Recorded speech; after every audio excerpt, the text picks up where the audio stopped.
नमस्कार दोस्तों, स्वागत है आपका एक बार फिर आपके अपने YouTube चैनल सरकारी गुरुजी पर।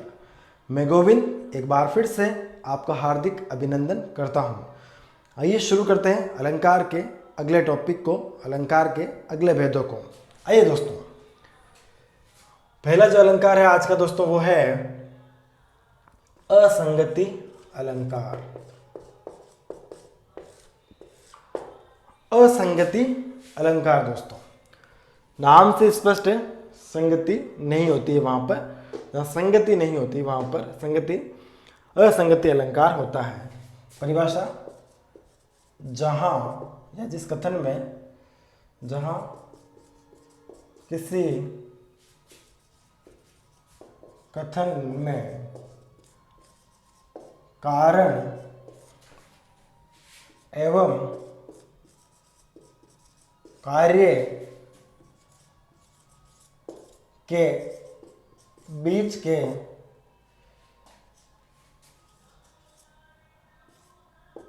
के संबंध का परित्याग हो। कारण और कार्य के बीच में संबंध का परित्याग हो, यानी संबंध नहीं हो, कारण भी है कार्य भी है लेकिन दोनों का एक दूसरे से कोई संबंध नहीं है, परित्याग हो, वहां असंगति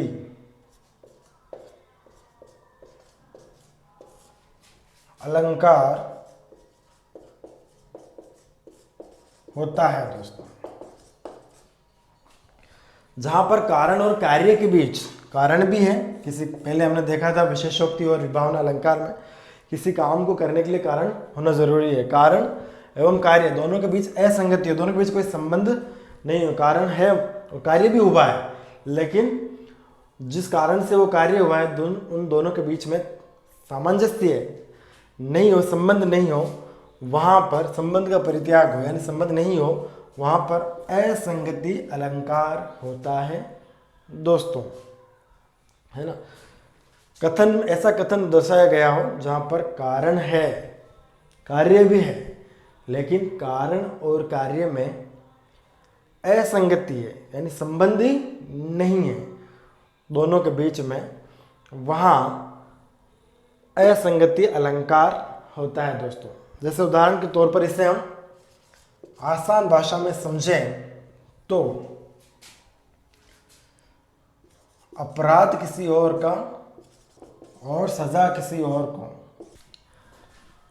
अपराध गलती मैं करूं, कारण, गलती करने वाला कारण मैं हूं, गलती मैं करूं, और सजा, उस गलती की जो सजा है वो किसी और को दे दी जाए, यानी कारण, गलती करने वाला कारण तो मैं हूं लेकिन उसका कार्य, सजा, गलती का संबंध किससे होता है, सजा से, सजा मिलती है, उसकी पनिशमेंट मिलता है, वो पनिशमेंट किसी और को मिल जाए, तो दोनों के बीच कोई संबंध जो था, कारण और कार्य के बीच का जो संबंध था उसका परित्याग कर दिया गया।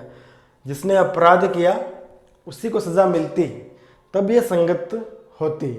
लेकिन यहाँ पर गलती किसी और ने कर दी और सजा किसी और को मिल गई, तो यहाँ पर दोनों के बीच में कारण, अपराध करने वाला और सजा पाने वाला, कारण और कार्य के बीच में संगति नहीं है, संबंध का जो है परित्याग हो गया है, इसलिए यहाँ पर असंगति अलंकार है दोस्तों। इसका एक उदाहरण देखते हैं दोस्तों साहित्य से। रहीमदास कहते हैं कि रहीमन जिह्वा बावरी, कह गई सरग पताल। रहीमन जिह्वा बावरी, कह गई सरग पताल। आप तो भीतर गई, आप तो भीतर गई, जूती खात कपाल रहीमा, जूती खात कपाल। इसको समझते हैं किस प्रकार से ये असंगति अलंकार का उदाहरण है। रहीमन जीवा बावरी, कह गई सर्ग पताल। रहीमदास जी कहते हैं जीवा यानी जीव जो है वो बावरी यानी पागल है ना। कह गई सर्ग पताल, खुद तो जो है लप लपाती हुई, बड़बड़ाती हुई। सर्ग और पताल, स्वर्ग और पाताल का तात्पर्य यहाँ पे क्या है? स्वर्ग से ऊंची ऊंची बातों से लेकर नीचे से नीची बात, छोटी से छोटी बात से लेकर बड़ी से बड़ी बात, यानी कोई सी भी बात जो है वो बड़बड़ाते हुए कह जाती है। किसी को गाली बोलना, किसी को अपशब्द कहना, इस प्रकार का कोई भी काम जो है वो ये जीभ जो है वो कर जाती है, क्योंकि जीभ तो है पागल बावरी। आपू तो स्वयं जीभ तो जो है वो भीतर गई, बड़बड़ा कर, लपलपा कर, किसी को कुछ कहकर, अपशब्द बोलकर वो तो वापस क्या हुआ?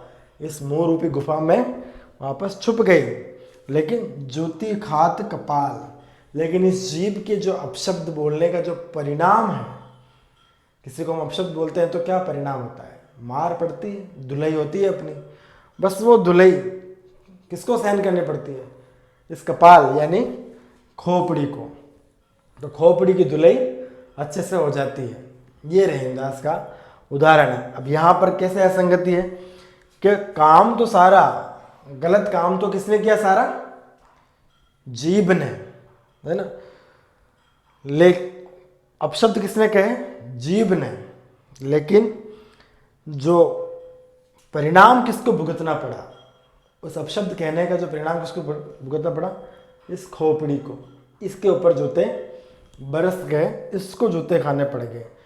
तो कारण तो जीभ थी, लेकिन कार्य किसको सहन करना पड़ा? कर्म किसका हो गया? कपाल का। तो यहाँ असंगति है दोस्तों। इस प्रकार का जहाँ पर भी संबंध होता है वहाँ असंगति अलंकार होता है। फिल्मी गीतों से उदाहरण लेते हैं एक, वो ये है दोस्तों। तू प्यार है किसी और का, तुझे चाहता कोई और है। तू पसंद है किसी और की, तू पसंद है किसी और की, तुझे मांगता कोई और है ना। तू प्यार है किसी और का, तुझे चाहता कोई और है। तू पसंद है किसी और की, तुझे मांगता कोई और है। तो यहाँ पर भी असंगति है। वो जो प्यार है वो किसी और का है, लेकिन उसको चाहता कोई और है। दोनों के बीच असंगति है। प्यार किसी और का है, चाहने वाला कोई और है, किसी और को मिल रही है वो। तो यहाँ पर असंगति है दोनों के बीच में। तो पसंद है किसी और की, पसंद तो किसी और को करते हैं, लेकिन मांगता कोई और है। उसको पसंद नहीं है, फिर भी उसको मांग रहा है। यहाँ पर असंगति अलंकार है दोस्तों। अगला अलंकार है दोस्तों व्यतिरेक अलंकार। व्यतिरेक अलंकार, जहां उपमेय में उपमान की अपेक्षा उत्कर्ष दिखाया जाए, उत्कर्ष अथवा श्रेष्ठता का भाव दिखाया जाए, श्रेष्ठता का भाव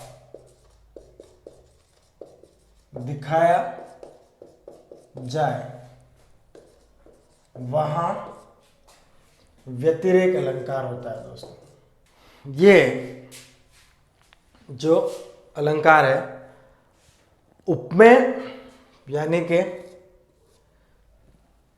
जिसकी तुलना की जाती है, जिसकी समानता बताई जाती है। उपमान जिससे समानता बताई जाती है।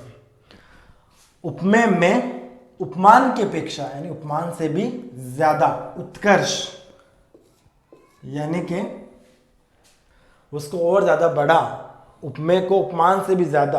पहले एक अपने देखा था अलंकार, उसमें क्या था, उसमें जो है प्रतीप अलंकार देखा था। उसमें क्या था, उपमेय जो है उपमान की तुलना में अपकर्ष दिखाया जाता है, यानी उपमान का अपकर्ष दिखाया गया है।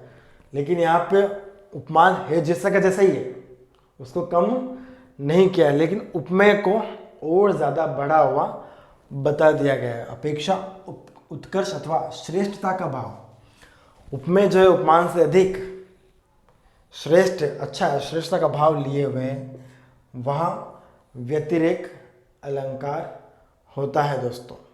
इसका उदाहरण दोस्तों, रघुवर जस प्रताप के आगे, रघुवर जस प्रताप के आगे चंद मंद रवि ताप ही त्यागे। रघुवर जस प्रताप के आगे चंद मंद रवि ताप ही त्यागे। रघुवर यानी राम, राम के यश के प्रताप के सामने, राम का जो यश है वो इतना फैला हुआ है, उस प्रताप के आगे क्या है, चंद मंद, चंद्रमा जो है वो मंद यानी फीका लगता है, कमजोर लगता है। रवि यानी सूर्य का ताप भी है, वो सूर्य भी जो अपना ताप जो है वो त्याग देता है, छोड़ देता है। तो यहाँ पे उपमेय जो है वो राम, उपमान दो उपमान है, चंद्रमा और सूर्य दो उपमान है। उन दोनों का जो है, उन दोनों से भी श्रेष्ठ, उन दोनों से, चंद्रमा से भी और उससे भी श्रेष्ठ किसको दिखाया गया है, रघुवर यानी राम को। तो उपमान की अपेक्षा उत्कर्ष का भाव, श्रेष्ठता का भाव या रघुवर राम में है दोस्तों। तो उपमेय में उपमान की अपेक्षा ज़्यादा श्रेष्ठ बता दिया जाए, वहाँ पर व्यतिरेक अलंकार होता है दोस्तों। एक और उदाहरण देखते हैं ताकि आपको समझ में आए। साधु ऊंचे सेल सम किंतु प्रकृति सुकुमार। ये एक और उदाहरण दोस्तों। साधु ऊंचे सेल सम, साधु का जो स्वभाव है, जो चरित्र है, वो ऊंचे हुए पर्वत, शेल यानी पर्वत, पहाड़ के समान है। साधुओं का जो चरित्र है, साधुओं का जो व्यक्तित्व है, वो पर्वत के समान विशाल है, ऊंचा है। फिर भी उसमें एक गुण और ज्यादा है, उपमेय की तुलना, या साधु उपमेय, सेल उपमान। साधु की समानता सेल यानी पर्वतों से की गई है, लेकिन फिर भी उसमें क्या उत्कर्ष का, श्रेष्ठता का भाव दिखाया गया है। किंतु दोनों ऊंचे, यहाँ तक तो समान है, बराबर है उपमा, लेकिन किंतु प्रकृति सुकुमार, लेकिन प्रकृति में, स्वभाव में जो है साधु सुकुमार है, कोमल है, कोमल है, परोपकारी है। सेल, पर्वतों की प्रकृति कैसी है, कठोर, पहाड़ चट्टाने वो कैसे होते हैं, कठोर है। दोनों बराबर ऊंचे हैं, साधु और शेल दोनों बराबर ऊंचे हैं, लेकिन दोनों में अंतर क्या है, दोनों का व्यक्तित्व ऊंचा है, चरित्र ऊंचा है, फिर भी साधु जो है उससे ज़्यादा बेस्ट है, अच्छा है। क्यों? क्योंकि इसका स्वभाव कोमल है और ये ऊंचाई लिए हुए, लेकिन इसका स्वभाव कठोर है।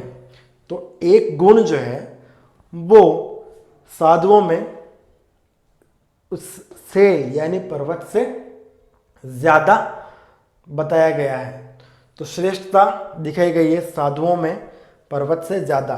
यहाँ दोनों समान है, लेकिन जहाँ पर्वत कठोरता लिए हुए हैं, वहीं साधु प्रकृति से सुकुमार, परोपकारी, कोमल, नाजुक होता है दोस्तों। यह है व्यतिरेक अलंकार। इसका एक फिल्मी उदाहरण देख लेते हैं गानों से, ताकि आपको समझ में आ जाए। रूप सुहाना लगता है, चांद पुराना लगता है, तेरे आगे ओ जानम। यहाँ पर चांद जो है उसके सामने पुराना लगता है, फीका लगता है। किसके सामने? जो नायिका है उसके सामने। तो चांद की अपेक्षा जो उसका रूप जो है वो ज़्यादा नया है, ज़्यादा उत्कृष्ट श्रेष्ठता का भाव लिए हुए है नायिका का, इसलिए यहाँ पर व्यतिरेक अलंकार है दोस्तों। ये है व्यतिरेक अलंकार। आशा करता हूँ आपको अच्छा लगा होगा, समझ में आया होगा, आपके मार्गदर्शन का काम किया होगा। अगर आपको हमारे वीडियो में कुछ ना पसंद आए, कुछ अच्छा न लगे तो अवश्य डिसलाइक करें और साथ में कमेंट बॉक्स में लिखें और कि इस वजह से जो आपका वीडियो है वो हमें पसंद नहीं आया है। इसके अलावा अगर आप चाहते हैं कि मैं आपके द्वारा बताए गए किसी विषय पर वीडियो बनाऊं, आपका मार्गदर्शन करूं, तो आप कमेंट बॉक्स में उस चीज़ को लिखें ताकि हम आपके लिए कुछ कर सकें, आपका मार्गदर्शन कर सकें। ये वीडियो सिर्फ आपके मार्गदर्शन के लिए है दोस्तों।